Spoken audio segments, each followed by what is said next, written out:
Olá, você, meu irmão e minha irmã de Ideal Espírita, você que nos acompanha aqui na página Estação da Luz Espírita. Hoje, 1º de outubro de 2020, nós vamos reproduzir um programa, uma entrevista de Tavares, o nosso irmão da Web Rádio Estação da Luz. Ele entrevista o presidente da Federação Espírita do Estado da Bahia, o irmão André Coutinho. Um trabalho que você não pode perder. Bahia de Todos os Santos e de Todos os Espíritas, com André Peixinho e Elias Tavares. Nós, a partir de agora, estamos reproduzindo os programas da Web Rádio Estação da Luz. E aí nós convidamos você para uma reflexão. A nossa página não tem fins lucrativos. O objetivo da página é reunir o maior acervo possível de matérias espíritas, livros, textos, as obras da codificação já publicadas, também os áudios, entrevistas e palestras espíritas, para que você que pesquisa, estuda ou mesmo para o seu lazer, possa encontrar aqui na página Estação da Luz Espírita o acervo que lhe interessa. Portanto, lembrando, não trabalhamos em prol da aquisição do dinheiro, mas pelo contrário, a nossa preocupação, o nosso objetivo é a divulgação da doutrina espírita. E aí lhe convidamos mais uma vez para acompanhar conosco Bahia de Todos os Santos e de Todos os Espíritas, com André Peixinho, presidente da Federação Espírita do Estado da Bahia, entrevistado por Elias Tavares, aqui na Web Rádio Estação da Luz. Muitíssimo obrigado por nos acompanhar e vamos ao programa. Web Rádio Estação da Luz, agora também direto pelo Facebook.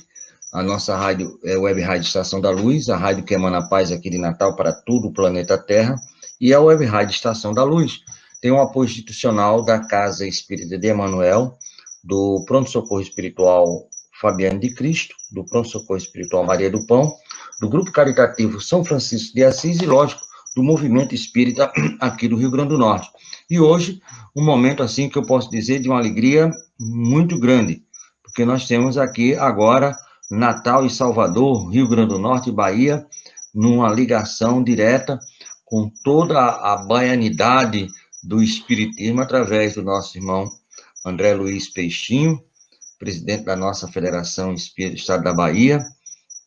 E é com grande alegria, meu amigo, que eu lhe dou uma boa noite e lhe agradeço demais a sua acolhida aqui à nossa casa, a nossa rádio, Web Rádio. Muito obrigado, meu amigo. Boa noite, querido. Boa noite. Que todos tenham um bom programa de rádio. Se Deus quiser, teremos. E o tema que nós propomos, lógico, a gente vai falar da baianidade, né? Mas é isso aí, é Bahia de Todos os Santos e de todos os espíritas, porque no início do movimento, né, meu amigo André, quantos baianos ilustres, né, cederam as suas vidas a favor da divulgação do espiritismo, né? Então a gente vai falar sobre tudo isso. E nós vamos iniciar com uma prece e depois uma mensagem na voz do nosso irmão Divaldo Pereira Franco, outro baiano, e uma mensagem de Jesus. A gente passa a bola para o nosso irmão André Peixinhos, para que ele possa começar a conversar conosco.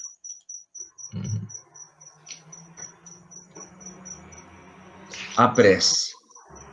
Pedimos aos bons espíritos de luz, ao nosso irmão e amigo Jesus de Nazaré, a sua Mãe Santíssima, nossa Mãe Maria, mas sobretudo a Deus, nosso Pai de amor, nosso Pai compassivo, que possamos iniciar num clima de muita paz, muita harmonia, o nosso estudo na nossa web rádio Estação da Luz.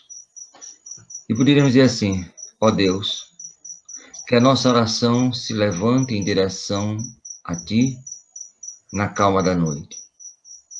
Que ela se eleve através dos orbes, das esferas, entre as estrelas e os mundos que cintilam sobre nossas cabeças. Nós Te glorificamos e Te amamos, ó Pai nosso. Tu, cuja bondade derramou sobre nós tantos dons preciosos. A inteligência, a razão, a consciência, a faculdade de amar, que é uma fonte da felicidade, o segredo das bem-aventuranças e da eternidade. Ilumina-nos. Apoia nesses passos, nossos passos vacilantes, na nossa jornada, para chegar mais perto do Senhor. Nossos pensamentos se elevem até o Senhor, nas asas da oração, até o Senhor soberano, ordenador do universo, até o Senhor de quem a vida vem e que tem disposto tantas coisas como a sabedoria, o poder e a harmonia. Eles sobem até você, meu Pai, para atrair a força, ajuda e luz. Então, assim, com essa prece, e essa prece foi ditada por um irmão e amigo francês, Léon Denis. E agora a mensagem, num poema da gratidão de um baiano também maravilhoso. Nosso irmão Divaldo Pereira Franco traz para a gente o poema da gratidão.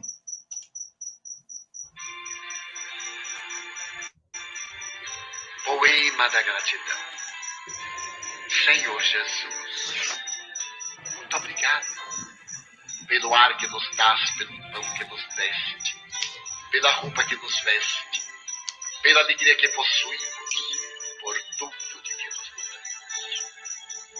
Muito obrigado pela beleza da paisagem, pelas aves que voam no céu querido, pelas tuas dádivas. Muito obrigado, Senhor, pelos olhos que tens, olhos que veem o céu, que veem a terra e o mar, que contemplam toda a beleza, olhos que se iluminam de amor ante o majestoso festival de cor da generosa natureza. Os que perderam a visão, deixa-me rogar por eles ao teu nobre coração. Eu sei que depois desta vida, além da morte, voltarão a ver a alegria contida. Muito obrigado pelos ouvidos meus, pelos ouvidos que me foram dados por Deus. Obrigado, Senhor, porque posso escutar o teu nome sublime e assim posso amar. Obrigado pelos ouvidos que registram a sinfonia da vida, do trabalho, na dor, na lida. O gemido e o canto do vento nos galhos do ouvento, as lágrimas doridas do mundo inteiro e a voz otiva do cancioneiro. Os que perderam a faculdade de escutar, deixa-me por eles rogar. Eu sei que no teu reino voltarão a sonhar. Obrigado pela minha voz, mas também pela voz que ama, pela voz que canta, pela voz que ajuda, pela voz que socorre, pela voz que ensina, pela voz que ilumina, pela voz que fala de amor. Obrigado. Recordo-me sofrendo daqueles que perderam o dom de falar, e o teu nome sequer podem pronunciar. Os que vivem atormentados na vazia e não podem cantar nem à noite, nem ao dia. Eu suplico por eles, sabendo que mais tarde no teu reino voltarão a falar. Obrigado, Senhor, por estas mãos que são minhas, alavancas de amor do progresso da redenção. Agradeço pelas mãos que acenam a deuses, pelas mãos que fazem ternura e que socorrem na amargura, pelas mãos que acarinham, pelas mãos que elaboram as leis e pelas que as feridas cicatrizam, retificando as carnes náuticas, a fim de diminuírem as dores de muitas vidas, pelas mãos que trabalham o solo, que amparam o sofrimento e estancam lágrimas, pelas mãos que ajudam os que sofrem, os que padecem, pelas mãos que brilham nestes traços como estrelas sublimes fugindo dos meus braços, pelos pés que me levam a marchar, ereto, firme, a caminhar, pés da renúncia que seguem humildes e nobres sem reclamar, e os que estão amputados, os aleijados, os feridos e os deformados, os que estão rendidos na expiação, por crimes praticados noutra encarnação. Eu rogo por eles e posso afirmar que no teu reino, após a lida desta dolorosa vida, puderam bailar em transportes sublimes, com seus braços também afagar. Sei que lá tudo é possível, quando tu queres ofertar, mesmo que na terra pareça incanível. Obrigado, Senhor, pelo meu lar, o recanto de paz, a escola de amor, a mansão de glória, o pequeno quartinho, O palácio da Pérola, do Muro, a casa de miséria. Obrigado, Senhor, pelo amor que tem, pelo lar que tem. Mas se eu sequer nenhum lar tiver, o teto amigo para me abrigar, nem outra coisa para me confortar, se eu não possuir nada, senão as estrelas e as estradas, como sendo leito de repouso, suave lençol, e ao meu lado ninguém existir, vivendo e chorando sozinho ao léu, sem um alguém para me consolar. Cantarei ainda, obrigado, Senhor, porque te amo e sei que me amas, porque me deste a vida jovial, alegre, por teu amor favorecida. Obrigada, Senhor, porque nasci. Obrigado, Senhor, porque creio em ti e porque me socorres com amor hoje e sempre. Obrigado, Senhor. Amém.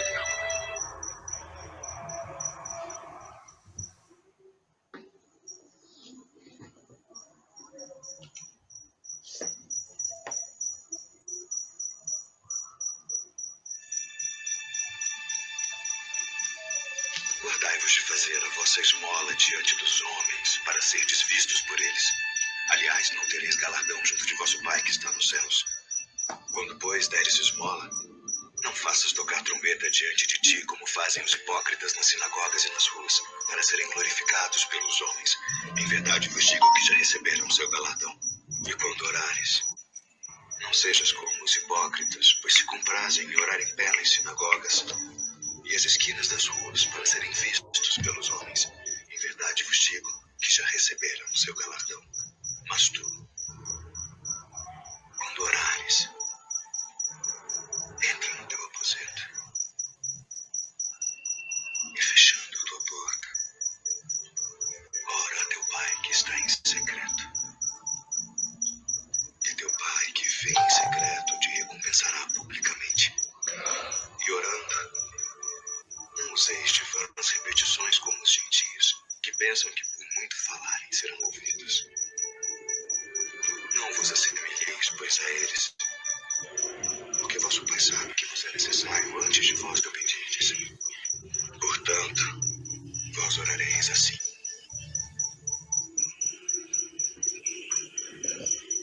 Pai nosso, que estás nos céus, santificado seja o teu nome. Venha o teu reino. Seja feita a tua vontade, assim na terra como no céu. O pão nosso de cada dia nos dá hoje. E perdoa-nos as nossas dívidas, assim como nós perdoamos aos nossos devedores. E não nos induz à tentação, mas livra-nos do mal. Porque teu é o reino, e o poder, e a glória para sempre. Amém.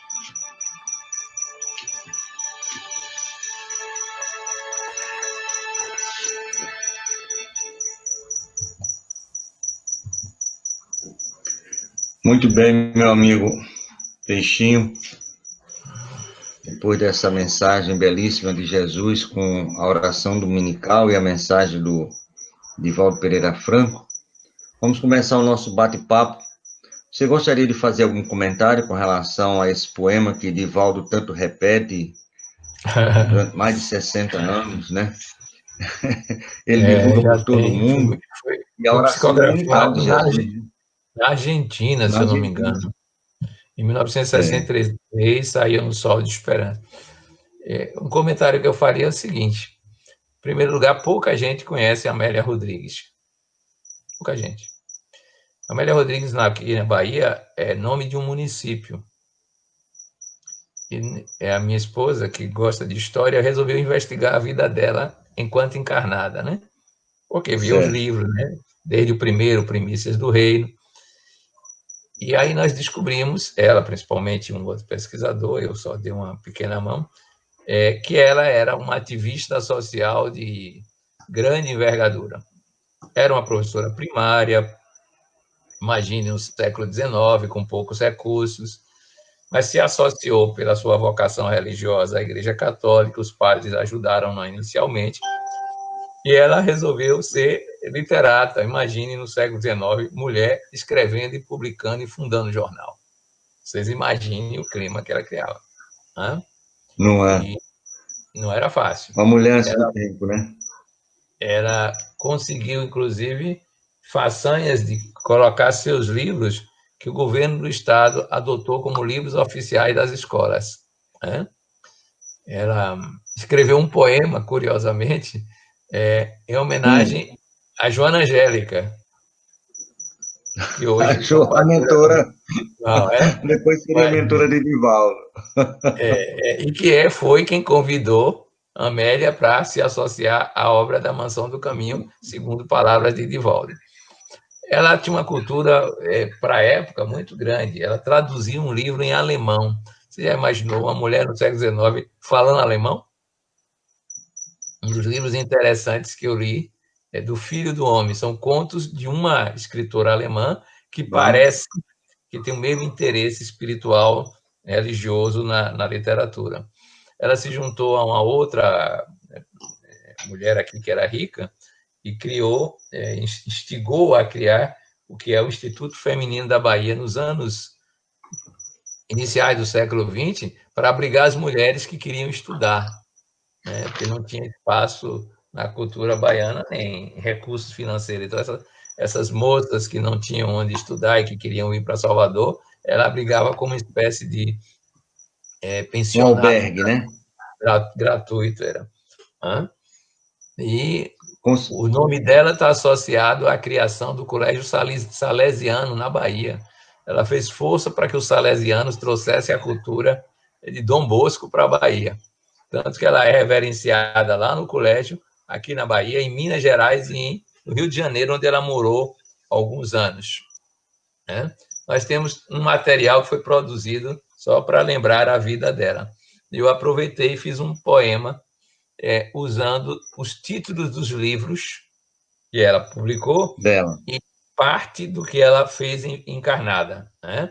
Ela escreveu 17 peças de teatro que eram comemoradas. Autora teatral? Autora teatral. Em suma, era uma vanguardista para os costumes da época, né? Uma crítica da Guerra do Paraguai, desses problemas sociais existentes na época. Em suma, ela tem bastante bagagem enquanto encarnada, do ponto de vista tanto de ação espiritual, como na sua área católica, como de ação social, em que pese ser uma simples professora do interior da Bahia, que é o que ela era. A formação dela era a professora. Fala o poema para a gente. Não, eu não sei de qual, não. Está num livro chamado Bem-aventurados, as Bem-aventuranças e Outras Belezas Espirituais. Eu não sei de qual, não. Mas, se você tiver um tempinho, dê uma procurada ali, a gente aguarda. Não precisa ser agora, não, mas até o final do programa a gente vai querer isso, porque eu acho fantástico e maravilhoso. André, nós estávamos antes conversando e fizemos algumas perguntas até para quebrar o clima, que é a primeira vez que a gente se encontra, mas parece que já somos amigos há muito tempo, pelo menos é o meu Bom, eu me sinto à vontade com você. Pronto. E você nos falou que você é sertanejo, e você falou que o seu pai, o seu nome é André Luiz, porque seu pai disse, não, meu pai estava lendo a obra Nosso Lar e colocou o nome de André Luiz. E você me disse assim, que ele chegou à casa espírita com um processo obsessivo, né? E por isso procurou a casa espírita, e a partir desse momento veio ao espiritismo. Depois você vai me contar um pouquinho da história dele, mas eu poderia dizer assim, que bendita a obsessão essa do seu pai, porque foi através dessa obsessão, desse irmão obsessor, que o colocou e fez com que você e os seus irmãos tivessem um direcionamento espírita. Que bendito obsessor, temos que mandar, como diz aí, mandar rezar uma missa para ele, né? Essa foi boa. O Tavares, o interessante é que nós estamos juntando o material da vida dele, porque esse ano ele faria 100 anos, né? Já é o ano do seu centenário, né? Ele tem muitas histórias para narrar casos do interior que ele viveu, né? Começa que ele é do Auá, uma cidade bem pequena, mais do norte da Bahia. E quando ele veio para a Serrinha, ele era tão folgado que, quando chegou na cidade num dia de sábado, era carnaval. E aí tinha um bloco de carnaval chamado Só Falta Você. Bom, ele disse, então sou eu. Só faltava ele. Só faltava ele, né? Ele só chegou no local previsto na quarta-feira de cinzas, porque ele ficou no carnaval o tempo todo. E ele tinha vivências mediúnicas muito claras desde a infância, desde menino, pequeno, a mãe dele que o socorria, porque ele via as coisas, ficava assustado e corria para os braços da mãe, né? E na juventude ele não tinha nenhuma formação nem intelectual, ele não passou do terceiro ano primário, nenhuma formação assim sólida, profissional, não tinha nada, né? E em Serrinha ele desenvolveu um processo de um adoecimento, uma doença crônica, que o estava fazendo definhar. E nessa época, ele teve uma visão. A visão é que chegavam 2 homens e o examinavam. E um deles dizia, o miocárdio está muito bem, vamos ver agora os gânglios. Depois, ele recebeu uma mensagem desse próprio pessoal, disse, nós vamos curá-lo, já que os médicos não sabem fazê-lo, porque você tem uma tarefa. Isso tudo ele sozinho, praticamente. Como ele gravou a fisionomia desses 2 homens e tinha um cunhado que recebia o reformador foi trazido para ele. Na época tinha algumas fotos. E ele disse, e foi esse que me curou. Quando foi lido o nome, era Chico Xavier. Esse é um dado curioso. Chico Xavier, aparentemente desdobrado, foi visitá-lo. Os anos se passaram, e aí já tem esse caso com o Chico Xavier. Ele nunca saiu de Serrinha, nunca viu o Chico Xavier. Mas algumas pessoas, nos anos 60, nos anos 70, na Bahia, foram visitar Chico Xavier, já em Uberaba, né?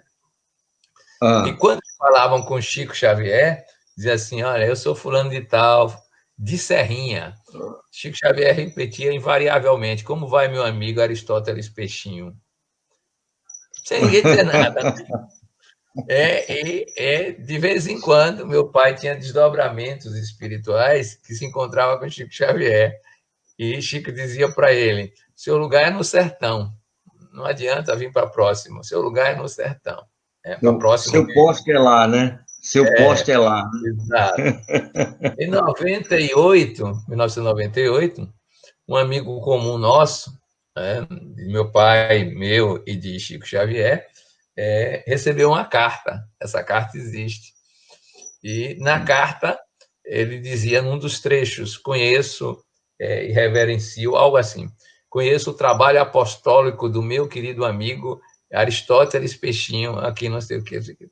Aí, esse amigo nosso fez uma moldura com esse trecho ampliado da carta e deu de presente no aniversário, para mostrar que os vínculos espirituais não são necessariamente no mundo físico, embora os 2 estivessem encarnados.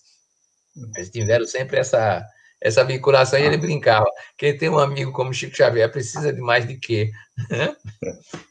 Só trabalhar, né? Para justificar a amizade, né? Para justificar. E foi isso que ele fez.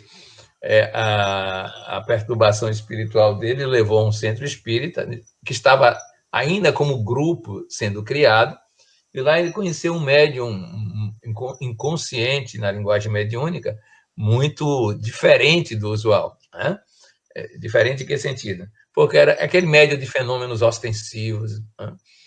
E ele assistiu uma cena, e a época, foi na época do governo Getúlio Vargas, teve aqueles problemas com o movimento espírita, e então resolveram investigar esse grupo. E foi o delegado de polícia, o médico e o inspetor de alguma coisa, não sei se era da educação, para verificar que grupo era esse.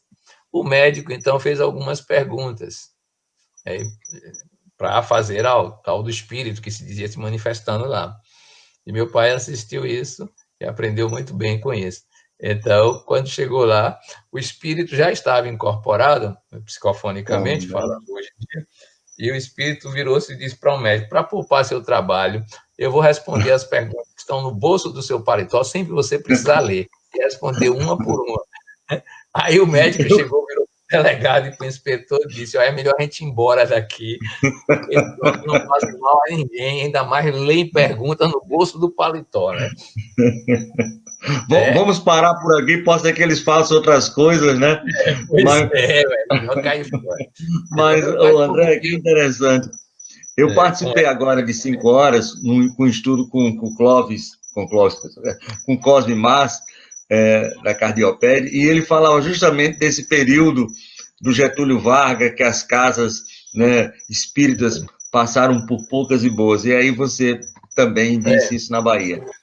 Pois é. Então ele foi se desenvolvendo e ao longo dos seus... ele devia ter 20 e poucos anos nessa época, né? Ele nasceu em 1920, ele estava com 24, 25 anos. Então ele se dedicou ao espiritismo de corpo e alma, tanto que a vida da gente na infância era vendo os acontecimentos no cotidiano. Ele era um médium inconsciente como o outro. Nós conversamos com os espíritos assim, não era reunião mediúnica, era convivência. Era uma reunião normal. Era o normal, era o trivial. Ele me levou uma vez para assistir um jogo de futebol e ficou narrando a presença dos espíritos dentro de campo e ainda dizendo qual time que ia ganhar, porque tinha mais espíritos jogando do lado dele. Ele ia narrando, ele antecipava, até o gol ele antecipou. Então, essa foi a convivência, digamos assim, na infância, depois a orientação espiritual mais séria, mais profunda. O guia espiritual de lá foi que ele me disse: quando você for para Salvador, usou essa expressão, procure o moço pálido da Rua Barão de Cotigipe 124. O moço pálido da Rua Barão de Cotigipe é Edivaldo Franco. Ele mandou que eu procurasse, eu fui e fiquei lá na mansão com ele. E o médium, no caso, era meu pai, né? Essa vivência que a gente ia. Ele, então, lidava muito com juventude, fez confraternizações de jovens lá na própria cidade, que eram feitas na época por a organização federativa, ele abrigou isso. Ele gostava muito dessas atividades juvenis e tinha uma grande atividade mediúnica, isso era muito forte dele, né? Uma das peculiaridades que ele trabalhou durante muitos anos, quase 40 anos, foi recebendo espíritos de mulheres que morreram por prática de aborto. Porque identificava-se que o perispírito das crianças não tinham se separado ainda no mundo espiritual. Aí criaram... E se fazia o parto. E ele, então, dizia que era um sofrimento, porque toda terça-feira ele entrava em trabalho de parto, em gestação, né? Final de gestação. E tinha sintomatologia idêntica, né? A barriga se sentia crescendo, ele escrevia. E a ponto de ele dizer: rapaz, que história é essa, né? Viver uma experiência dessa como um homem. Homem. Mas aí alguém revelou a ele que aquilo era a forma mais elegante que tinha dele se libertar de um passado em que ele tinha sido médico ou alguém que praticava aborto. Ele disse: olha, a forma mais digamos mais assim, suave. Suave. História, né?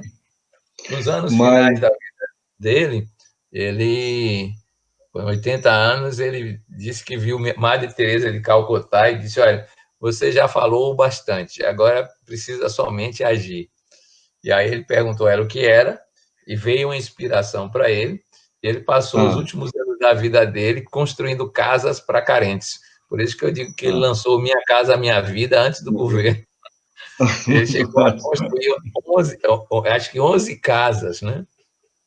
E a outra tarefa dele, que era muito interessante, era federativa. Ele apoiou ou construiu centros em 19 lugares do estado da Bahia. Quando nem se falava em união, em unificação, ele já fazia essas viagens, já fazia esses trabalhos de inauguração de centros espíritas em pequenas cidades do interior, próximos à Serrinha, onde ele ficou morando. Isso é só para dar uma ideia de como ele era um ativista desse. Você que nasceu e cresceu nesse ambiente, ou fica do jeito ou repudia, né? Também tem isso, né? Você pode também tem. Graças a Deus que você veio, né? Você veio para Salvador e pegou o rapaz branquinho, né? E ficou com ele aí, graças a Deus. Meu, meu amigo, agora eu fiquei muito curioso, que você disse que está preparando esses causos, né? Do seu pai. E quando é que sai esse livro? Quem tem que fazer Quem está um preparando programa? é um irmão meu, no Rio de Janeiro. Mas eu estou achando ele muito devagar. Então eu estava dizendo para ele, olha, se você não acelerar, eu vou ter que pegar esse E botar para frente, né? botar para frente, que o Aí centenário me diga uma coisa, dele é em André. novembro. Né? Realmente tem que correr, né? Porque, Tem que maravilha. correr. E se Mas já você começaram. puder... Ele tinha um gosto pelo estudo do Evangelho, e de Paulo Estevão em especial, que um espírito ditou para ele a primeira parte do livro Paulo Estevão sobre a forma de perguntas e respostas. E a segunda parte, por clara audiência, a segunda parte sobre a forma de versos. Esse a gente publicou, A Poética do Cristianismo. Ele gostava muito desses estudos evangélicos, e eu sei que há uma referência no livro de Manuel Miranda sobre esse médium do interior da Bahia que gostava muito do evangelho. O livro é Painéis da Obsessão. Pela história que eu conheço, daqueles personagens, eu sei que o médium que é citado por Manuel Miranda é ele. Muito bom. E você também tem os dotes poéticos, né? Ou é impressão minha? Não é bem assim. Eu sou, digamos, de vez em quando eu escrevo com um ar eu chamo de pastiche. Chamo, né? Eu escrevo à la manière de alguém, de vez em quando fica virando poesia disso, tá? Mas eu não sou tão chegado à escrita, eu sou mais a fala, né? Maravilha. Agora vamos adiantar um pouquinho. Aí você chega em Salvador, via a Mansão do Caminho, lá com o Divaldo, e ali começa o seu labor dentro do movimento espírita baiano, mais precisamente em Salvador, né? E qual foram as atividades assim primeiras que você desempenhou lá na Mansão do Caminho, lá com o Divaldo? Como foi a recepção? Eu fiquei na Juventude Espírita. Juventude Espírita Ninarueira, né? E eu fiquei lá inicialmente como aprendiz coordenado por uma pedagoga que hoje trabalha na Federação Espírita, Ruth Brasil Mesquita, e em 1970, 3 anos depois que eu cheguei, ela foi criar uma evangelização e eu fui assumindo a coordenação da juventude. Fiquei lá 23 anos coordenando a juventude, depois criando grupo de estudos primeiros para adultos, e a própria juventude tinha uma atividade muito elástica, muito vasta. A juventude funcionava assim: os coordenadores às quintas-feiras à noite se reuniam antes da palestra que tinha na Mansão do Caminho, na Calçada, no bairro da Calçada. Depois disso, no sábado à tarde, nós íamos para o Pau da Lima, para a área de maior dificuldade social, e fazíamos lá trabalhos sociais os mais variados, evangelização em laje, visita a doentes, trabalhos de reconstrução de casas. Eu também já derrubei casas e já fiz casa nesse período. Varrer rua, a juventude trabalhava assim. Da família esse negócio de construir casa, né? Minha mãe é arquiteta não formada. Minha mãe construiu 17 casas, mas aí para negócio, né? E depois, no domingo, nós ficávamos das 8 da manhã às 18 horas lá no Centro Espírita. Nós saíamos para almoçar, às vezes nem saíamos, almoçávamos lá mesmo, porque nós tínhamos atividade de meditação, de estudo, de painéis de discussão, de pesquisa literária, de reflexão sobre o Evangelho e de trabalhos de arte. Então, era o domingo inteiro ocupado, sábado de tarde ocupado, a quinta-feira ocupada só com a juventude. Basicamente com isso. Depois, paralelo a isso, eu fui trabalhando com a Federação Espírita,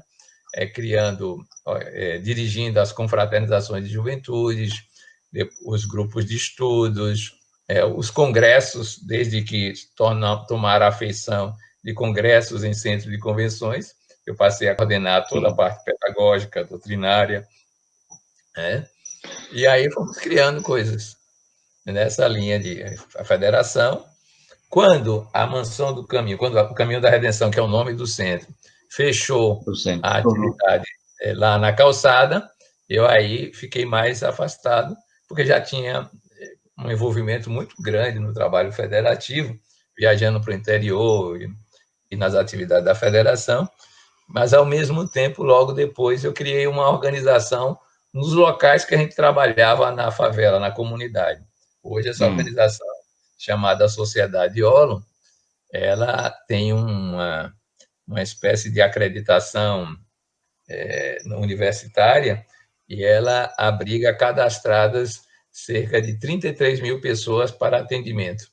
São no modelo do atenção integral à saúde e à educação. A gente criou 6 pilares: saúde, que está bem andado, atenção básica; educação complementar, com centro de informática, trabalhos de formação dos jovens e das crianças; arte, né? Arte, que é um desenvolvimento artístico do bairro, e um trabalho ligado à arquitetura. Nós conseguimos começar a reformar as casas das pessoas a partir de um projeto com a universidade. Esse é o trabalho que eu faço extra Centro Espírita e Federação Espírita, que não tem a marca espírita, mas tem toda a estrutura de pensamento. Estrutura de pensamento espírita. Inclusive, nós criamos um ambulatório de saúde e espiritualidade para tratar das questões obsessivas, reencarnatórias, isso ensinando aos alunos da universidade, que é um dos nossos trabalhos, digamos assim, de 2 faces. Maravilha, parabéns, esse trabalho é muito bonito. Estamos aqui na Paraíba também, com o nosso irmão Severino, também tem, ele também trabalha essa parte. Você me falou que você ficou 23 anos justamente com a juventude. Eu te pergunto, a juventude espírita da sua época em que você começou e essa agora, ela está mais junta à casa espírita ou está mais dispersa? Qual é a sua visão hoje, principalmente dessa juventude, que teve aquele ato muito grande, né, das juventudes espíritas lá no final dos anos 60, início dos anos 70, quando as juventudes, de uma forma geral, quase que desapareceram do Brasil, né? E a evangelização e a juventude, no nosso modo de ver, é a base do espiritismo, né? Como é que você vê hoje essa juventude que está aí nas casas espíritas? Olha, toda época tem um jeito de ser, né? Não pode comparar histórias de tempos diferentes. Eu acho que não é uma boa historiografia que se faça comparando épocas diferentes, né? O que eu escrevi um trabalho sobre algumas ideias sobre o que eu imagino que hoje seriam válidas para uma juventude espírita, né? Eu penso que a gente precisa criar muito mais atividades de protagonismo juvenil, até porque a juventude é muita ação e pouca introspecção, né? O extrovertido do brasileiro é extrovertido, então a gente tem que olhar o tipo psicológico. Eu também acho que a gente precisa desenvolver uma cultura espírita com um enfoque que nós chamamos aqui na Bahia de paradigmático. O espiritismo precisa ser visto como o contraponto ao materialismo, né? E como o materialismo é um paradigma, ou melhor ainda, dizendo uma visão de mundo, o espiritismo precisa, de certa forma, se organizar dessa maneira. Então, é muito fácil, eu acho, que integrar jovens, se tiver pesquisa científica, se tiver trabalhos de arte, se tiver realmente discussões de filosofia. A religiosidade, nessa fase, não me parece ser um grande atrativo, ainda mais, né, sobre a forma de rituais. Mas, ainda assim, quando a gente trabalha experiências psíquicas, experiências luminosas, no estilo de William James, aí você vê que os jovens ficam bem interessados. Recentemente, eu tive alunos da universidade, que eles têm que fazer um curso comigo. E aí eu levei para um laboratóriozinho de transcomunicação. Quando eles viram a gravação de transcomunicação, isso aí que a gente quer, não é isso aí que a gente quer pesquisar. Né? Agora mesmo nós temos 2 ou 3 adultos jovens que estão fazendo mestrado e doutorado com base em pesquisa em espiritualidade. Então, parece-me que a gente precisa, digamos assim, amplificar o uso do pensamento espírita nas estruturas para engajar esse tipo de nova geração, que é muito mais eletrônica, virtual e operativa, interativa. Não é que a outra não fosse, mas os recursos da época eram completamente diferentes. Não, né? Completamente diferentes. Né? E eu acho que a grande questão nossa, eu acho importante lembrar isso, é como ter lideranças que façam esse tipo de trabalho. Agora, no último carnaval mesmo, eu estive num encontro de confraternização. Normalmente eu vou e fico lá hospedado e conversando e fazendo algumas atividades. Eram 400 jovens. Olha que bom. 400 jovens, você via que havia interesse. Nunca vi uma juventude tão calma e tão tranquila em confraternizações na Bahia. Uma juventude realmente diferente. E no ano anterior, a gente faz alternado, nós fizemos um congresso espírita da juventude. Eles organizaram, eles produziram trabalhos científicos, filosóficos, relatos de casos, porque é a onda onde eles estão. Quer dizer, há um nível cultural mais elevado do que nos anos 60 da juventude, a maioria já está no 2º grau ou em universidade, que é muito mais acessível hoje. Então, o modo como temos que lidar com essa geração não pode ser igual ao dos anos 50, dos anos 60, dos anos 70. Mas precisa de líderes dedicados para esse tipo de trabalho, porque exige envolvimento emocional, afetivo, cuidado dos problemas. Na época dos anos 70, nós fizemos um curso pré-vestibular, porque o povo não tinha dinheiro para nada disso. E foi um sucesso esse curso pré-vestibular. Sucesso em termos de resultados. Para você ter uma ideia, de 40 pessoas que participavam dessa primeira geração de jovens que eu coordenei, 13 eu os encontrei como professores universitários, vindo de área de Alagado, de Palafita, de Casebres. Aí eu brincava dizendo, se não prestar para ser espírita, mas pelo menos ascensão social teve, né? Porque tá bom demais. Estupendo esse, não é? Entrou na universidade de 40, 13 entraram, 13 se transformaram em professores universitários. Tem gente no exterior e coisa parecida. Então, eu acho que a juventude hoje merece uma atenção conforme a época e lideranças que possam agregá-las dessa maneira, que eu acho que é o pensamento espírita mais abrangente, né? A gente construir realmente uma visão de mundo aplicada a todas as esferas culturais, ciência, filosofia, religião e arte, que, de certa forma, a gente já fazia nos anos 70. Eu dirigi, se eu não me engano, 10 ou 11 peças de arte integrada, que viajavam pelo interior, que usavam música, teatro, artes plásticas, dança. Tinha gente para produzir isso, que era a forma que a gente achava de agregar os jovens e divulgar o pensamento espírita e, ao mesmo tempo, experienciar. Acho que isso alguém poderá rever, fazer, ter energia para estar nessa fase de trabalho no âmbito juvenil. Maravilha. Tem um evangelizador que ele dizia assim, minha preocupação toda é criar para o evangelizando algo que ele sinta vontade de voltar na próxima semana. Não porque o pai vai trazer, mas porque eu fiz algo que eu quero ir porque é isso. Então, quando ele criava isso, que a criança vinha, ele ficava felicíssimo. É aí que está, né, o X da questão. Vamos adiantar um pouquinho, e você, nesse trabalho federativo, você chega à Federação Espírita e exercendo o cargo de presidente da Federação Espírita da Bahia. E a Bahia não é pequena. A Bahia, desculpa a pergunta assim numérica, mas tem quantos municípios? Você sabe quantos municípios tem esse continente? 417. 417.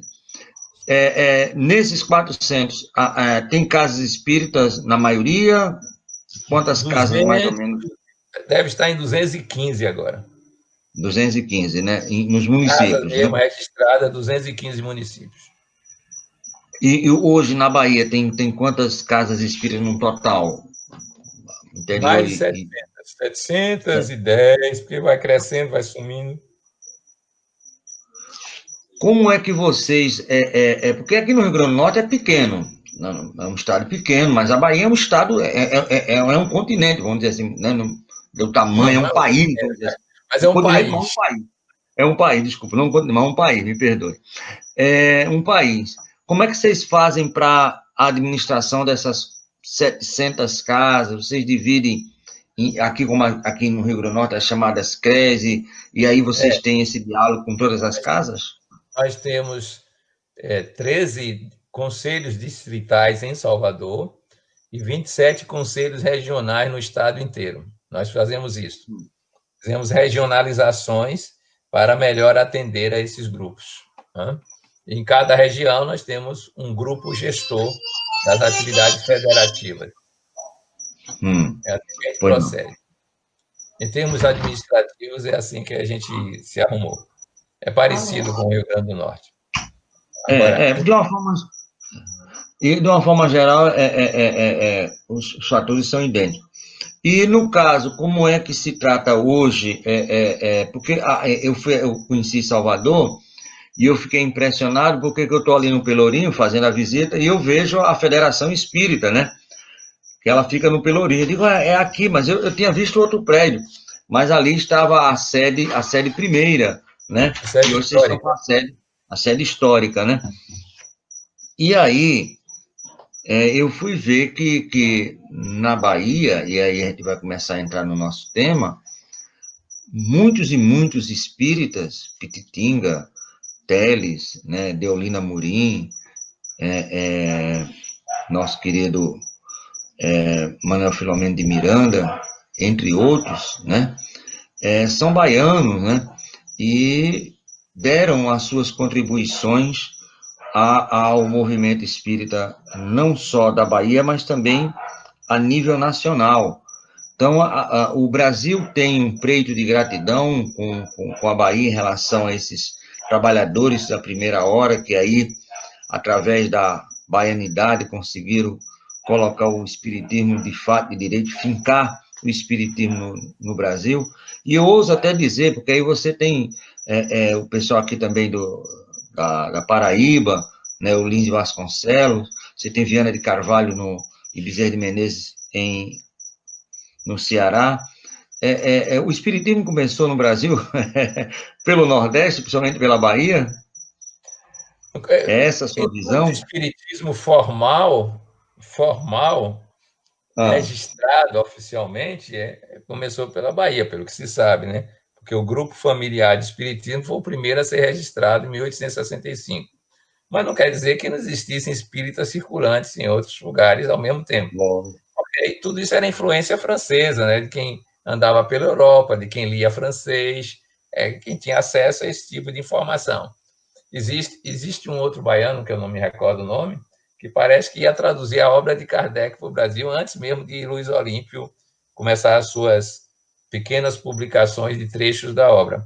Mas parece que o projeto não foi adiante. Existia já um clima cultural de influência, né? A Europa influenciava muito o Brasil. Mas, formalmente, já que a gente gosta de data e de história, a gente sabe que 1865 é o marco histórico do primeiro grupo espírita registrado no Brasil. Em 1869 é o primeiro jornal, o Eco do Além Túmulo, também na Bahia, que tem uma curiosidade. É esse aí, ó? É esse aí, o Eco do Além Túmulo. Ele começou já com a dívida. A curiosidade é que Luiz Olímpio tinha que importar o papel. E ele comprou o papel, importou o papel e distribuiu a conta para os amigos da época. Né? Ele tinha umas boas relações. Então, o movimento espírita começou pobre, eu acho que não mudou muito, não. Eu acho também não. Não mudou muito, não. Então, isso são referências, né?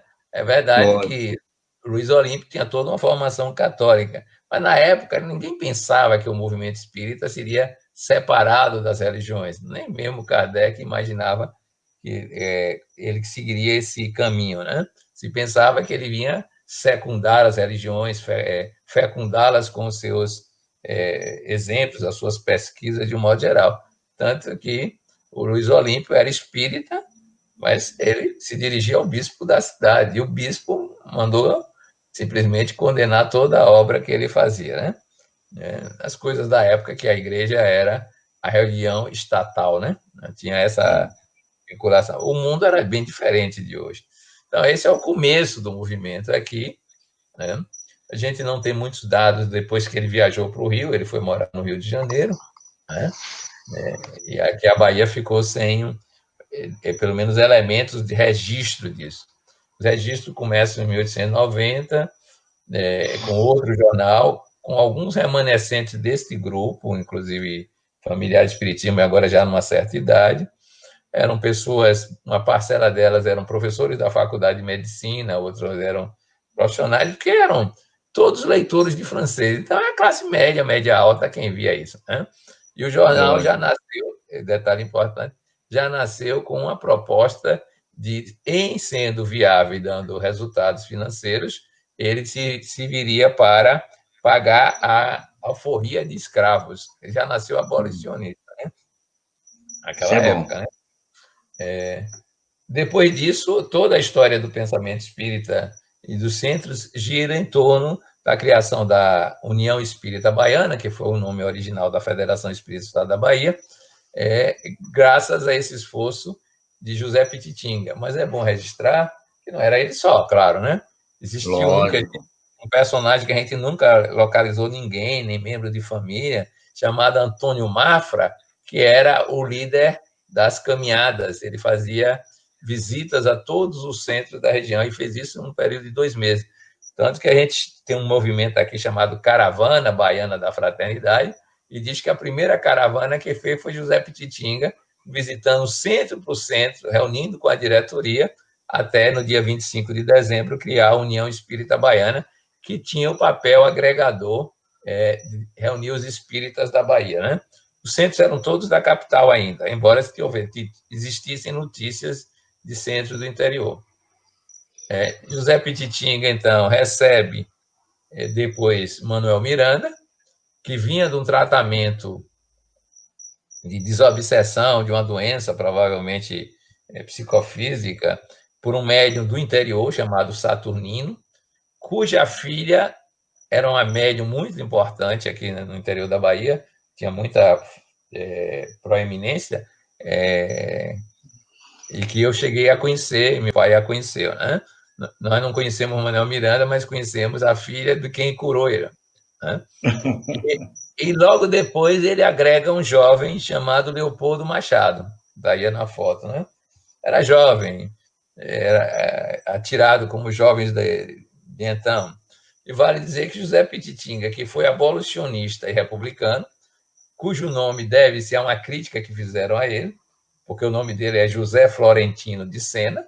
Pititinga é um adicional, um apelido que ele registrou, que era uma crítica que dizia que ele não passava de um pititinga, que é um peixe extremamente pequeno, né? Então, juntou esse trio por 1 ano, 2 anos, e compraram a sede histórica. Foi ele que batalhou o trio, né, na época, sendo à frente de José Pititinga. E ele ficou até 1939, quando foi sucedido por Manuel Miranda, por mais um tempo, que logo depois desencarnou, e que tinham muitas vivências próximas, principalmente na área de desobsessão. Vocês podem ver que os livros de Manuel Miranda falam do trabalho de José Pititinga no mundo espiritual, embora José Pititinga não escreva. Daí em diante, apareceram outros personagens, claro, Alfredo Messias, Abílio Silva Lima, pessoas que construíram a federação, quer dizer, o trabalho da União Espírita Baiana, até 1950, que foi aquele período que veio a Caravana da Fraternidade, liderada por Leopoldo Machado, que passou em Natal, né, evidentemente, passou por todas as capitais do Nordeste e foi até o Norte, e então se criou um setor, ou melhor, uma outra entidade, chamada União Social Espírita da Bahia, para fazer o trabalho federativo, mas a União Espírita Baiana continuou funcionando. Aí, nesse dia que a caravana chegou na Bahia, né, quem estava lá? Ildefonso do Espírito Santo, recém-desencarnado, e segundo o livro que Leopoldo Machado escreveu, tinha um jovem promissor na plateia. O jovem promissor que fez a prece, chamava-se Divaldo Pereira Franco, em 1950. Ele tinha fundado o Centro Espírita Caminho da Redenção, em 1947. Então, portanto, ele recebeu a caravana da fraternidade aos 23 anos, pelo menos estava na reunião. Né? Daí em diante, o trio mais proeminente do ponto de vista de gestão é esse de Alfonso, né? Um médico sanitarista, e brincava muito, porque ele é preto mesmo, legítimo, como se diz, e então ele dizia que quando ele morresse, queria se manifestar, ia querer ver se esse pessoal não ia receber o primeiro preto velho kardecista. Preto velho. Meu amigo, deixa eu só lhe falar. Eu tive o prazer de conversar e de conhecer Ildefonso numa conferne, que aqui que é a Confraternização dos Espíritos no Rio Grande do Norte, no período de carnaval, e ele fez um pedido assim que eu fiquei maravilhado. Ele disse, olha, tudo bem, mas me levem para conhecer a terra de Alta de Souza, Macaíba. Mas é de uma doçura que pouca gente eu vi, né, no Ildefonso, e realmente, pretinho, a coisa mais linda do mundo, parecia assim um grande diamante preto, brilhoso, de uma coisa fantástica, né? E com ele juntou-se Jaime Batista dos Santos e Francisco Bispo dos Anjos. Olha que nome, um é Ildefonso do Espírito Santo, já é do Espírito Santo, o outro é Batista dos Santos, e o terceiro é Bispo dos Anjos. Eu digo, com esse time tão religioso, meio católico... Tem que dar certo, né? Vai ter que andar esse negócio, né? E tinha uma turma que era do DIGE, né? Departamento de Infância e Juventude, que era Cassimélia, Nélia Salles, Solange Moacir, Ruth Brasil Mesquita, que foi minha orientadora, sendo que Nélia Salles, Solange e Ruth, todas três estão na Federação Espírita até hoje. Em 1972, se fez uma nova fusão e a União Social Espírita da Bahia, criada em 50, retornou a tarefa à União Espírita Baiana de federativa e passou a ser chamada Federação Espírita do Estado da Bahia. E fez a União Espírita Baiana com o nome de federação, juntando esses dois períodos, ela tem hoje vai fazer 105 anos. 105, né? 1915, né? 105, né?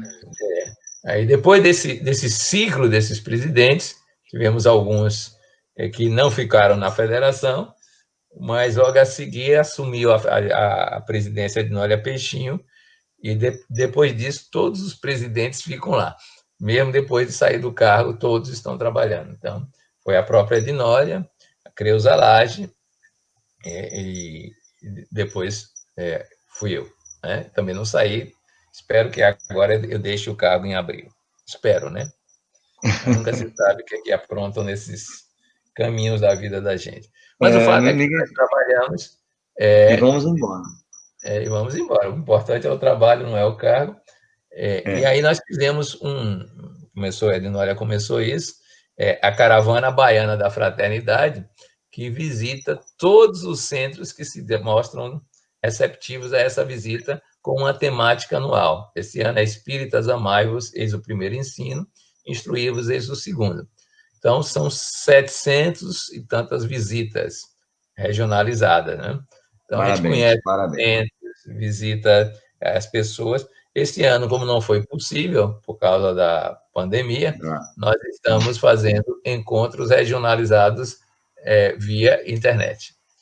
Depois dessa temática Espíritas Amai-vos, agora em julho, nós estaremos desenvolvendo os chamados encontros macro-regionais. Como a Bahia parece a França, nós dividimos em 10 regiões, macro-regiões. são 27 conselhos, com Salvador 28, mas a gente dividiu em macro-regiões, junta 2, 3 conselhos e forma uma macro-região. E todo ano nós fazemos 10 eventos no mês de julho nas regiões. Eventos de capacitação dos trabalhadores espíritas, discussão de grandes temáticas e de divulgação do pensamento espírita. No final do ano, a gente se reúne no encontro em Salvador, que é o Encontro Estadual de Espiritismo ou Congresso Espírita. Aí são atividades agora anuais, né? Ou tem um congresso ou tem um encontro. A diferença é que o congresso é muito mais aberto para o público, com a temática geral, e o encontro estadual é muito mais focado em trabalhadores, né? Os trabalhadores espíritas. Esses são os 2 grandes momentos que a gente tem. Durante o ano, nós fazemos seminários setoriais. Infância, juventude, família. Agora criamos Espiritismo e Ecologia, da maturidade ao envelhecer. Em suma, todas as atividades que tem no Centro Espírita, a Federação faz seminários para as casas espíritas. E, além disso, desenvolve nas 2 sedes trabalhos específicos ou de capacitação, na sede central, ou atividades de laboratório, como se fosse um laboratório no Centro Espírita, no caso, na sede histórica. Então, se você quiser ficar ocupado, está desocupado aí, aqui a gente está ocupando todo mundo. Muito bem. Temos atividades todos os dias da semana, nós temos atividades mesmo não indo lá presencialmente. Todos os dias da semana. Ou na sede histórica, ou na sede central. Eu faço pelo menos duas palestras, uma na segunda, às 20 horas, via YouTube, é uma live, e outra no sábado. Essa é a ideia, de construir um modelo de integração. Agora, o último passo que a gente começou em 2016, que agora acelerou, foi exatamente criar uma rede virtual espírita federativa no estado da Bahia. É isso que a gente está fazendo agora. Construindo vínculos com pessoas dos conselhos, depois os conselhos multiplicam isso, e a gente começou... Para todas as casas, e a ideia que a gente tem é que se todas as casas participarem, de todas as lideranças realmente participassem, que é uma coisa difícil de se alcançar, porque não é tão simples agregar pessoas, mas a gente sabe que se isso ocorrer, nós teremos na rede, recebendo material e trazendo material, produzindo cultura espírita, fazendo trabalho, nós vamos agregar 8.000 espíritas no estado da Bahia para fazer essa rede. Essa é a nossa pretensão, né? No estado da Bahia. Que são 8.000 espíritas que liderem alguma coisa no estado. Não é só o simpatizante, o frequentador de centro, não. São lideranças. Essa é a ideia. E ver se consegue, com isso, estimular alguns para a gente construir centros espíritas nas quase 200 cidades, parece 2 cidades que não tem nenhum centro espírita. Não tem. André, quando você falou do Pacto Áureo com Leopoldo Machado à frente, vamos dizer assim, um que estavam à frente, o único registro fotográfico de toda aquela maravilhosa, porque, se eu não me engano, começou num congresso, acho que no Rio de Janeiro, estavam uns caras com calor muito quente, e foram tomar uma fresca fora, né, e por causa dessa fresca, e começou a conversar, e criou-se a caravana. O único registro é aqui de Natal, né? É a única foto que ficou de todo aquele movimento, inclusive eu fui à Federação Espírita Brasileira, e no hall de entrada tem lá a foto da caravana, né, e do Pacto Áureo, que foi tão maravilhoso, e que bom que eu soube que na Bahia o menino da prece era o seu Divaldo Pereira Franco, né? Mais um baiano danado aí para o mundo. Tem um livro sobre isso que Leopoldo Machado escreveu. Um livro, A Caravana da Fraternidade. O título do livro é esse. Agora, eu não me lembro se a gente tem alguma foto aqui da época, viu? Porque a gente tem um arquivo que está fuçando aí, indo em lugares os mais variados, e eu não me lembro. Eu tenho que ter fotos de Leopoldo Machado, mas não me lembro de ter fotos da caravana exatamente. Não, com a caravana, com todo mundo, pelo menos as informações que eu tenho, só tem essa foto que foi batida. Eu vou procurar, porque parece-me que tem uma foto que Delfonso está. E a Não, gente nessa perguntou, foto ele não está. Nessa hein? foto ele não está. Tá Leopoldo, Aí nós todinho. perguntamos a ele, o que você estava fazendo aí nessa Ah, foto? Ele disse, eu não sei bem o que eu estava fazendo lá, não, mas eu sei que eu estava lá. Eu me importante é lembro isso. dessa pergunta. É possível que tenha uma foto, não sei se tu com todo mundo, né? Mas Ildefonso estava, que a gente perguntou para ele. Então, Mas eu isso não é tenho muito lembrança. importante. E se você conseguir essa foto, por favor, que a gente também está querendo, porque foi um momento tão importante para o espiritismo, né? E vai ficar somente na memória, né? No livro, tudo bem, mas dados fotográficos, temos esse aqui e possivelmente esse aí na Bahia, e a gente precisa justamente Garanto dessas não, fotos. mas vamos procurar aqui. Vamos procurar. Agora eu queria marcar com você, nós achamos, já passamos até um pouquinho do programa, porque como a conversa é boa, a gente vai embora. Queria marcar com Dona Edinólia, veja aí com ela a possibilidade dela vir aqui, Sim. porque eu adorei essa ideia que ela teve, dessa questão das visitas às 700 e poucas casas espíritas, a federação Essa é a indo ideia a dela. isso aí. É muito bom. Quando nós estivemos na federação há 20 anos atrás, é, começou-se um trabalho desse aí, tá entendendo? De visitas. Mas aqui foi assim, bairros, os bairros visitavam as casas dos bairros, mas não tinha esse negócio de a federação em todos os centros. Ela ia, mas em cada bairro, tá entendendo? Setor. Então, Alecrim, Quintas, as casas desses bairros se visitavam de comum acordo, uma visitando a outra. Lógico, com anuência, né? Da Federação Espírita. Mas perfeita ideia, vou até botar aqui para a Mas eu gente, acho que, as coisas eu boas acho têm que que ser copiadas, né? não, essas ideias eu acho que são comuns. Eu converso com o Éden, com a Sandra, É. e eles têm feito esse tipo de trabalho no interior que eu ouço falar. Não É, porque é uma ideia comum o velho hino de Leopoldo Machado continua valendo. Somos companheiros, amigos, irmãos que isso, vivem alegres pensando no bem, no né? bem. A gente tem acompanhado esses últimos anos aí a gestão de Éden e companhia, e ele tem se esforçado para abranger o estado inteiro, fazer encontros. Agora ele começou a conferência estadual, que aí já teve Já faz uns 4 anos. teve o Inforem, eu participei de Inforem aí, que era um fórum de Natal. A Com o Messia, que não era Jacomé. exatamente da federação, fazia uns congressos e agregava públicos grandes. Então, em suma, em cada geração tem uma turma que pega Tem uma turma. o bastão para Pega na levar charrua mesmo adiante. direito, né? Teve uma época que Jacó Melo era mais ligado à federação, era filho de Dona Dagmar, então tinha uns vínculos mais próximos com a gente conversava mais, estava mais presente. Eu conheço um pouco da história aí do movimento do Rio Grande do Norte, viajando para aí mesmo, né? Eu acho que esses movimentos eles brotam assim, é como se a ideia estivesse no ar, né? Solta no ar e vai, né? Porque em todas os estados da federação que eu visitei, todas têm a nossa, que é a CRE, né? CRE Natal, CRE Norte, quer dizer, essa divisão, quer dizer, você está falando, tá certo, isso vai mudando os nomes, mas a ideia é a mesma, né? É a chamada unificação, né?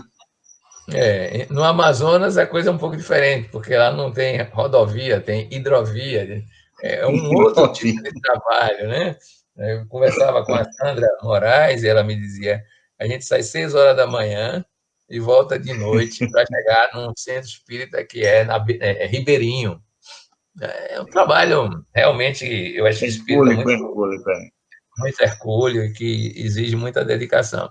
Eu, às vezes, eu fico brincando, seu peixinho, o senhor me meteu num negócio que não tem aposentadoria por tempo de serviço, pelo amor de Deus, já não tem salário, pelo menos aposentadoria por tempo de serviço, e eu tenho a impressão que ele, como um desbravador que foi, está dizendo, quer descansar agora? Se quiser descansar, tenho uma certeza, eu lhe trago para aqui, para o além. Como eu não quero ir, eu vou continuar trabalhando na medida do Mas possível. eu acho, viu, André? Ele tá falando assim no seu ouvido, olha, faça como eu, no finalzinho construa a casa também. Eu já empatei com ele, viu? Porque antes dele eu fiz isso Né? lá no Pau da Lima. No Pau da Lima, no trabalho social que a gente fazia, eu derrubava a casa de taipa, fazia mutirões e construía casas. Isso nos anos 80. Né? Hoje lá nós temos, pela Sociedade Olo, nós temos 6 imóveis alugados, né, pequeno, médio e grande porte, fazendo essas atividades sociais todas lá. Eu já estou fazendo a minha parte porque eu chamei o pessoal de arquitetura para reformar as casas de lá, né, dar um aspecto mais saudável às casas. Então, os grupos de estudos de arquitetura vão lá e fazem o mapa. Agora eu estou atrás do pessoal de engenharia para fazer a reforma, porque só fazer a planta não é grande coisa. Então, eu estou metido de alguma maneira. Preocupe não, vai aparecer um engenheiro aí que vai começar a captar essas possibilidades.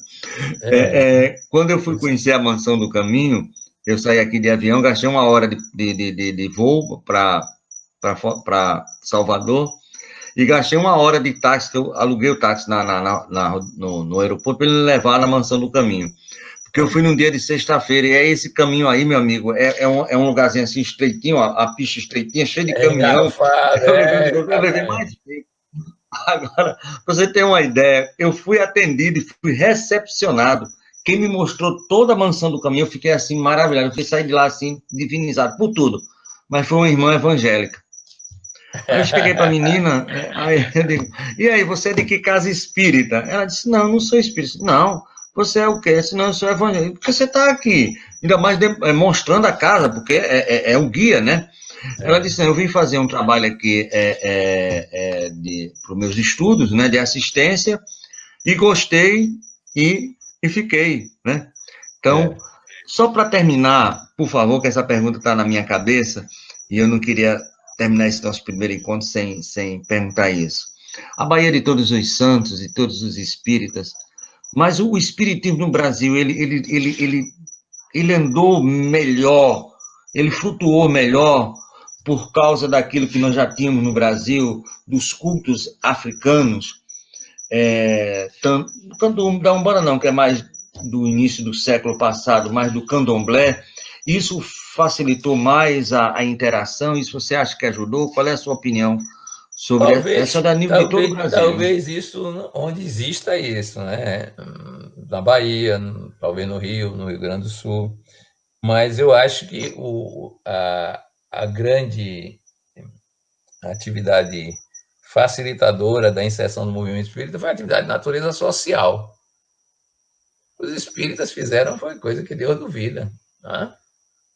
A Anália Franco criou 70 instituições de caridade. Isso criou digamos assim, um status que impedia as críticas sociais, de um modo geral, porque o benefício que se fazia, a rede de escolas espíritas, quer dizer, financiadas com dinheiro de espíritas e de suas campanhas, é imensa. A rede de hospitais psiquiátricos que já existiu, agora está diminuindo, porque os hospitais estão caindo, né? O hospital psiquiátrico hoje não está muito na moda. Chegaram a ser 50 hospitais psiquiátricos, quase isso, no Brasil. Então, falar de quê? Então, essa obra social, fora da caridade de uma salvação, parece-me que foi muito mais intenso em termos de inserção no movimento espírita do que qualquer conhecimento filosófico, pesquisa científica que não andou no Brasil, e também tem um pouco da influência anímico-mediúnica do povo brasileiro. Tanto os indígenas têm essa característica, que foi pesquisada até por um baiano, como os afro também têm essa característica, né? E alguns europeus, embora não tenham uma cultura tão rica como a nossa, né? Acho que tem essas influências, mas a mim me parece, que a aceitação do pensamento espírita não foi tão grande como foi a aceitação da obra social. Quem é que ia reclamar? Num país de escravos e ex-escravos, né, de desigualdades sociais imensas. Veja aqui, por exemplo, qual é a grande obra de Divaldo Franco?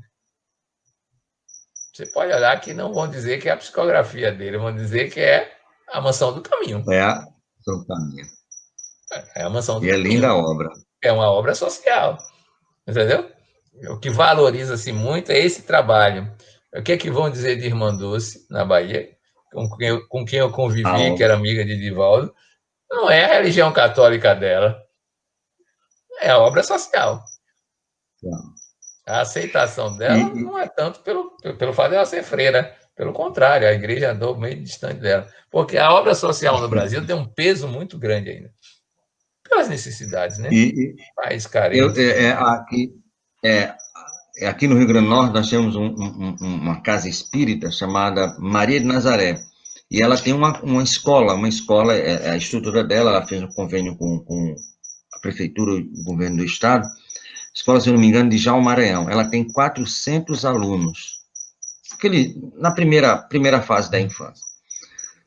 400 alunos. Imaginar aí, Peixinho, 400, 2.000 pessoas, mais ou menos, entre pai, mães e filhos.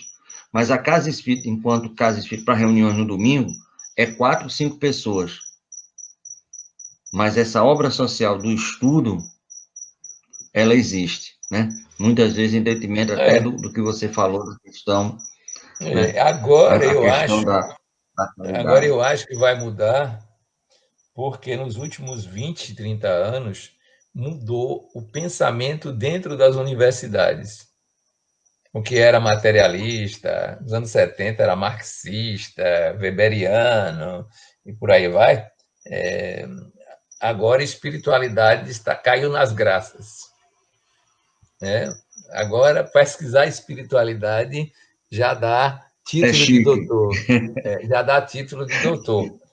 Aí eu acho que o pensamento espírita vai ser mais aceito por outra via, a via da informação acadêmica, essa história toda. Nós mesmos temos grupos que estão estudando espiritualidade, o valor da prece na terapia, ou o trabalho do passe na terapia. Aí muda o status, né?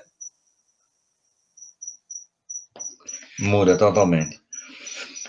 Meu amigo, aqui a gente quer agradecer as pessoas que estão na audiência, Dona Marília Silva, seu Wilson, Zé Nilton, que é daí da Bahia, né? Zé Nilton Pena, não sei se você conhece, ele é lá da Casa Espírita do nosso querido Gerson, eu acho que é a Casa Espírita, como é o Cabo da Bahia, é daqui, o grande orador Viana de Carvalho, aí do Viana de Carvalho, se não me falha a memória, Desson, aqui de São Paulo, né? O nosso irmão Roberto Franklin, Ilo, toda essa turma que está aí, lhe acompanhando e batendo palmas, a Luciene Nascimento, Neném, do Chuveirinho, deve ser do chuveiro. Também tem aí o chuveiro, né? Aqui tem um chuveiro solidário, que é o pessoal que sai na rua, dando banho no pessoal dos moradores de rua, né? Por onde eu já rodei nesse Nordeste, eu já encontrei chuveiro, tanto do espírito como do católico, né? Dessas ideias. A ideia do amor parece que contagia, né, querida? Eu acho que sim. A solidariedade, que é uma amorosidade em expressão, é fácil de contagiar. Muito bem. Meu amigo, muito obrigado. Eu queria que você tecesse as considerações finais e verificasse com todo carinho, com todo amor, a possibilidade da Dona Edinólia. Agora em julho nós estamos com quase todas as noites abertas. Ver se ela tem condições de vir aqui, nos trazer também a sua experiência, assim como você nos trouxe, começando pelo seu pai. Ela é o oposto meu nesse aspecto. Ela não gosta de falar em público, não, nem para rádio, nem para nada, mas vou tentar verificar se ela tem mudado alguma coisa nesse aspecto. Ela gosta de bastidor. Né? Você me falou já me falou nisso. Viu? É isso, meu caro. Muito trabalho pela frente. Espero que a gente dê conta do nosso próprio crescimento espiritual, das nossas próprias vivências e por aí vai. Né? Muito bem. Eu vou fazer aqui uma propaganda dos nossos próximos convidados e eu queria já deixar você para que a gente pudesse fazer com o amigo pudesse fazer a prece de encerramento. Se possível for, já lhe agradeço. Então, na segunda-feira... Eu vou pegar o livro e ler o poema, tá? Que você pediu. Pronto, e aí, enquanto dá tempo aqui, eu fico tranquilo. Você é um danada, só essa memória sua já me privilegiou. Enquanto nosso irmão Peixinho vai ver o livro do poema, nós queremos conversar com você e dizer que na segunda-feira, Núbia Cavalcante e os trabalhadores da Sociedade Espírita Joana de Ângeles vão estar aqui conosco, né? Fazendo um estudo sobre o livro A Caminho da Luz, né? O livro do Emmanuel, A Caminho da Luz. Na terça-feira, nosso irmão Zé Vanderlei e Alexandre Luzirde vai estar falando aqui sobre a ufologia e espiritualidade na atualidade. Na quarta-feira, a nossa irmã Vanessa Acelone, lá de Washington, D.C., ela é a presidente do Espírito Sociedade de Washington, D.C., nos Estados Unidos, a Casa Espírita, e também da Kardec Rádio, que é a maior rádio espírita dos Estados Unidos da América. Ela vai estar aqui falando sobre o movimento espírita na América, como é que é feito esse movimento espírita lá em terras do Tio Sam. Na quinta-feira, olha só quem vai estar com a gente. Você conhece esse rapaz, seu Marcel? O maior soltador de pipa. Ele gosta, pense, você quer ver ele, Felipe? Traga uma pipa para ele empinar, pronto, é a maravilha. Então ele vai estar aqui falando. Ele está na federação lá, segundas, quartas e nos eventos. Ele vai estar aqui falando com a gente sobre um livro de Divaldo e do Joana, Encontro com a Paz e a Saúde. E na sexta-feira, nosso irmão Alexandre Santos, aqui de Natal, vai falar sobre vai voltar a falar sobre o Código Penal da Vida Futura, que está lá no livro do Céu e Inferno, né? No seu capítulo 8, das penas futuras, segundo o Espiritismo. No sábado, nosso irmão Orson Peter e os amigos da comunidade espírita Caibá Schubert, lá de Matão, lá da terra do próprio Caibá, onde ele é cairoca, mas viveu mais em Matão. A influência da arte na evolução do espírito. Isso no sábado, 16 horas, às 4 horas da tarde. E no mesmo sábado, às 19 horas, horário normal, Jader Calel, lá do Aprendiz do Evangelho de Goianás, São Paulo, vai estar falando sobre Joana de Anjos, o êxito do amor. E fechando o domingo, né, nossa irmã Cristina Pérez, que meu amigo André deve conhecer muito bem, da Federação Espírita de Pernambuco, junto com Ana Maria e o Washington Lins, vão estar aqui conversando com a gente sobre o que é o movimento espírita no Pernambuco, assim como fez nosso irmão André Peixinho. Meu amigo, traga pra gente o poema, que eu já estava me esquecendo, você me lembrou, que maravilha. É exatamente um poema, é o que se chama poesia de versos livres, entendeu? Não é com rima, não, para você se acostumar. É uma homenagem que foi feita, e quem conhece a literatura de Amélia Rodrigues vai identificar os nomes dos livros psicografados, né? A Mestra e a Aprendiz do Evangelho. Inquieta com os rumos da civilização, bem distantes dos desígnios cristãos, a Aprendiz do Evangelho decidiu buscar sua antiga mestra, e com o olhar ansioso em busca do vinho capitoso da verdadeira sabedoria, que se acostumara a receber dos seus lábios em tempos idos, encontrou-a em sua nobre atividade educadora. E na primeira oportunidade, falou-lhes então sem rodeios, com a franqueza lirial de seus sonhos. Tenho levado uma vida como uma religiosa Clarice, lembrando a função augusta do sacramento que recebi dos meus ancestrais. A cada ano espero a natividade como um presente dos céus, ansiando por um mundo de amor que aguardo desde a alvorada dos meus quereres. Mas como uma inquieta Fausta, personagem insatisfeita em busca de algo mais, pergunto-me, quando verei o reino dos céus implantado na terra? Será quando voltar a primavera, como afirmam alguns poetas? Ou esta é uma ilusão de ingênuos? Se bem me queres, mestra, liberta-me dessa dúvida atroz que me atormenta na vigília e no adormecer. A mestra maternal e sábia fitou-a com a ternura de um plenilúnio e a clareza de um meio-dia. Então disse-lhe sem pressa, tendes andado pelos caminhos de Jesus, conforme as lições da religiosidade, onde dominam as tradições e os ritos exteriores e não compreendem em plenitude que ele é a luz do mundo. Ao nos trazer a mensagem do amor imortal, propondo que fossem os seus discípulos, pretendia nos transportar do tempo para a eternidade. A primavera é um símbolo que une o efêmero ao permanente, pois quando há flores no caminho, suas formas falam de estesia do transitório e seu perfume constrói a memória do eterno. Para que esses dias venturosos sejam presença na terra, o discípulo deve se dedicar à grande tarefa de educar-se, entregando-se à lei da vida, e como um trigo de Deus, deixar-se moer até a extrema pobreza, e assim ser conduzido ao fogo sagrado das provas do mundo, para ser o precioso alimento da esperança e da plena realização. Para que as primícias do reino se instalem e sejam percebidas, é passo insubstituível ser o vencedor de si mesmo e o semeador da presença de Deus até o fim dos tempos, em todos os recantos da civilização. Encantada, a aprendiz intuiu que as formas religiosas são auxílios preciosos na caminhada para a bem-aventurança, mas não dispensa o trabalho pessoal de renovação, e concluiu de si para si: sou eu, também artífice do reino dos céus, a co-criadora da civilização do amor, que começa no âmago do meu ser e que, unida a outros seres, estende-se até a borda do infinito.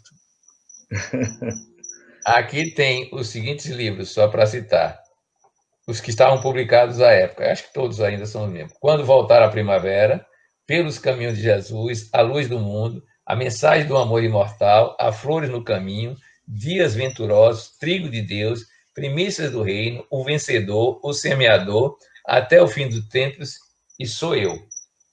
Todos esses livros eram os que eram publicados quando esse poema foi escrito, psicografado por Divaldo. Meu agradecimento pela oportunidade de estar conversando com você, Tavares, conhecendo como se fosse um velho conhecido, né? Reconhecendo, talvez, quem sabe, e que a gente possa, em outros tempos e outros momentos, continuar esse papo agradável com outras pessoas, né? Também, se for possível. Muito obrigado. É seu Aristóteles, não é isso, seu pai? É Aristóteles Damasceno Peixinho. E mamãe? Maria Rosa Lima Peixinho, está aqui em Salvador. Então maravilha. Vai fazer 97 anos, 97 então, agora. Um abraço bem grande para ela e diga obrigado por ela por ter produzido pessoas do seu quilate, da sua qualidade. Muito obrigado, meu amigo, por todos esses conhecimentos e depois por esse poema tão lindo da nossa, em referência à nossa irmã Amélia Rodrigues. Muito obrigado a você. Muito obrigado, Deus fique sempre, e sempre que precisar de algo aqui no Rio Grande do Norte, conte com o amigo Tavares e a nossa web rádio Estação da Luz. Ok. Um abraço bem forte e um se beijo. Se vocês quiserem assistir alguma coisa nossa aqui da Federação, é só entrar no YouTube Live Comunicação FEB, segunda-feira às 20 horas e sábado às 8h30, temos sempre palestras de aprofundamento do pensamento espírita para os trabalhadores espíritas. Quem quiser se interessar, é só entrar nesse site ou nessa live. Da Federação. Na live. No YouTube, muito bem, vamos assistir, nem se preocupa. Uma segunda-feira dessa a gente vai estar com você. Muito obrigado, meu amigo, um abraço forte, Um abraço em Dona Minólia, em todo mundo aí da Bahia. Firmeza com Jesus. Muito obrigado, a paz do Cristo esteja com a minha. Obrigado, tchau. Até mais. Obrigado a todos, estamos encerrando o nosso estudo da noite de hoje. Muito obrigado e voltamos amanhã, se Deus quiser.